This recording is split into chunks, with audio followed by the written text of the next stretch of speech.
मैं ऐसे मानता हूं कि इस देश के अंदर संविधान का सबसे ज्यादा अगर गौरव किसी को करना चाहिए तो ऊंचे जाति के लोगों को करना चाहिए। क्यों?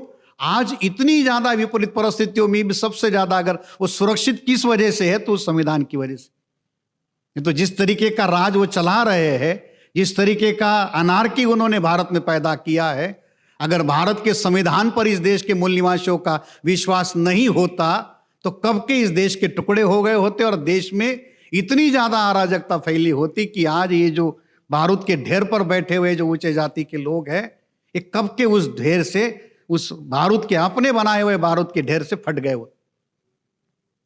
इस देश के 85% लोग, मूल निवासी लोग, इतना प्रताड़ित पीड़ित होने के बाद में भी एक शांतिपूर्ण तरीका अपना रहे हैं, परिवर्तन के लिए, संघर्ष के लिए एक शांतिपूर्ण तरीका अपना रहे। क्यों?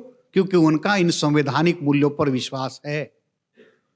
जिस दिन वो उस संवैधानिक मूल्यों पर विश्वास करना बंद कर दे, इस देश के राज्यकर्ता जो वर्ग है, ये उनके लिए बहुत बड़ा खतरा वही से शुरू हो। आज वो सुरक्षित है, ऊंचे जाति के लोग, प्रकाश लोग सुरक्षित है। किस वजह से? वो संविधान की इस प्रक्रिया के अंदर है, इस वजह से।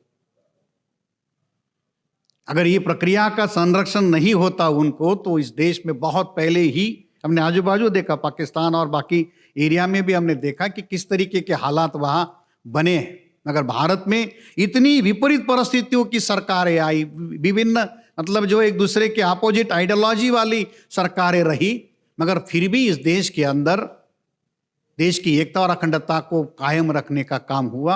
वो संविधान की जो विरासत है उसकी वजह